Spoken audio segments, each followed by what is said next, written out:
Je m'appelle Adrien, j'ai grandi en banlieue parisienne. Mais c'était pas les banlieues parisiennes que vous voyez à la télé, tu sais, avec des arrestations musclées, tu sais, des flics qui défoncent les portes, genre ferme ta gueule, mec en caleçon. Moi, c'était juste des pavillons au milieu d'un champ. Du coup, j'ai pas grand chose à raconter. Une fois, on est allé au bowling. Voilà.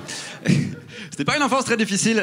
Il y a pas longtemps, il y a un ami d'enfance qui m'a rajouté sur Facebook. Et j'étais en primaire avec lui, ça faisait 15 ans qu'on s'était pas parlé, ça m'a fait trop plaisir. On s'est échangé quelques messages, genre ouais, qu'est-ce que tu deviens et tout. Trop content. Et au bout du 4e message, il me fait au fait, Adrien, où en es-tu avec ta spiritualité?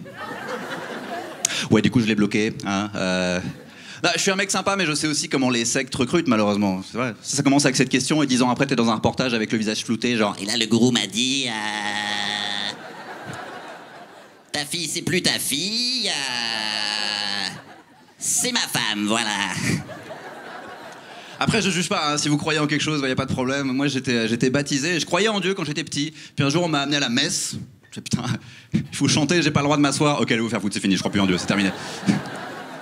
Alors, mon autre problème, c'est que j'ai l'impression que dans toutes les religions, Dieu a un problème avec les homosexuels. Alors, moi, il s'avère que je suis hétérosexuel, mais j'ai un frère plus jeune que moi, qui lui est complètement gay. Et il sait que je dis ça sur scène, hein, je suis pas un connard. Je suis pas en train de lui faire ce coming out en public, dans son dos. Savez qui suce des bites, mon frère? C'est pas ça que je suis en train de faire. Non, il m'a autorisé, il m'a dit, t'es pas connu, on s'en bat les couilles. Bon, bah allons-y alors. Merci frérot. Moi, j'ai aucun problème avec le fait qu'il soit gay. Honnêtement, je comprends pas qu'on puisse avoir un problème avec ça de nos jours. Il y a des gens dans ma propre famille que ça met mal à l'aise. Et ces gens-là me dépriment un peu pour rien vous cacher. Mais il y a un truc qui m'amuse avec eux quand même. C'est qu'à chaque fois que tu leur demandes des vrais arguments concrets, ancrés dans la réalité, genre pourquoi ça te pose problème, systématiquement, ils se mettent à te décrire un futur apocalyptique dans lequel tout le monde s'encule et plus personne fait d'enfants. C'est fini. Ils ont peur qu'on se regarde tous un jour, genre bon bah... Je crois qu'on est tous pédés, hein, c'est la fin du monde. Qu'est-ce que tu veux faire?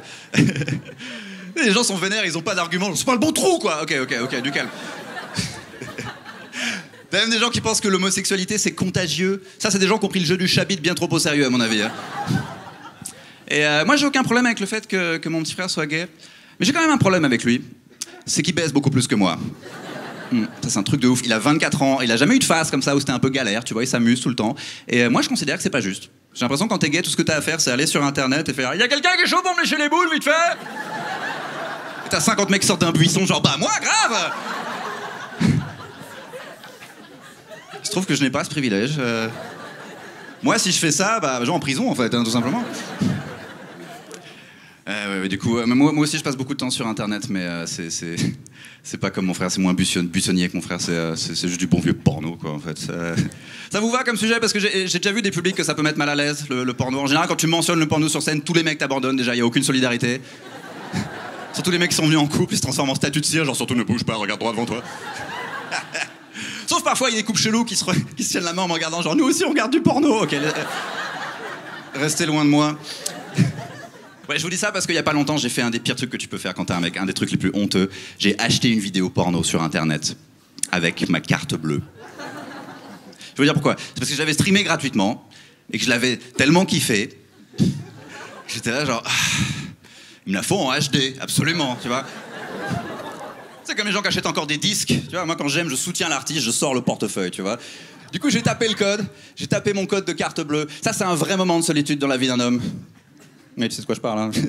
T'es là genre, on va se taper un gros kiff ce soir. Je crois que j'ai raté ma vie. Du coup, j'ai tapé mon code. Ils ont pris mon argent, mesdames, messieurs, mais le lien ne marchait pas. Du coup, je me suis retrouvé obligé d'envoyer un email au service après-vente, tout simplement. Service après-vente du porno, t'imagines? C'est un vrai job. Toute la journée, tu parles à des mecs vénères qui ont la gaule. Ça marche pas! Ok, du calme. On va régler votre problème.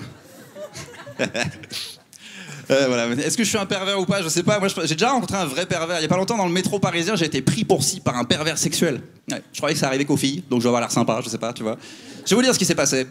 J'étais dans un wagon bondé, et il y a un mec qui a essayé de me mettre un doigt dans le cul. Ouais. Du coup, maintenant, quand je vois une fille qui se plaint des frotteurs dans le métro, j'ai envie de lui dire frotteur, petite chose, vraiment. Et pour le coup, c'était un peu de ma faute. Parce que j'ai vu le mec me fixer au moment où je suis rentré dans le train, genre, je fais putain, lui il veut quelque chose. Mais je me suis dit, bon, le train est bondé, il peut pas aller vers moi, j'ai qu'à lui tourner le dos. Excellente idée. Du coup, je l'ai oublié pendant quelques stations. Tu vois, j'étais face à la porte, j'attendais mon arrêt tranquillement. Et au moment où on s'est rapproché de mon arrêt, c'est là que la fouille a commencé, mesdames, messieurs. Ouais. Je l'ai pas senti immédiatement parce que tu sais, j'avais genre un long manteau d'hiver, et évidemment un pantalon et un caleçon. Donc il y a quand même 3 couches à traverser. C'est quand même un sacré défi, tu vois. Du coup, j'ai commencé à sentir un truc, mais un peu graduellement, genre. Et au moment où j'ai compris ce qui se passait, je me suis retourné. Déjà, j'adore que ce soit mon premier réflexe quand je me fais doigter, genre ah bonjour, qui est-ce, enchanté, ravi de vous rencontrer. Je me suis retourné et c'est là que nos regards sont croisés et que les portes du métro se sont ouvertes et qui s'est barré en courant dans la station, qui était elle aussi bondée. Merde, tu vois, qu'est-ce que je pouvais faire? Tu sais, j'ai pensé à lui courir après pour lui péter la gueule, mais j'avais peur qu'il me plaque au sol et qu'il me redoite une deuxième fois. Ou qu'il me tue, parce que si c'est comme ça que tu dis bonjour, c'est quoi la suite exactement, tu vois? Et j'aurais pu dire un truc, mais qu'est-ce que tu peux dire dans un moment pareil? Arrêtez cet homme! Qu'est-ce qu'il vous a fait? Laissez tomber! Merci beaucoup, c'est tout pour moi, je m'appelle Adrien. Vous fûtes formidable. Oh la vache! Oh, oh, oh, oh, oh, oh,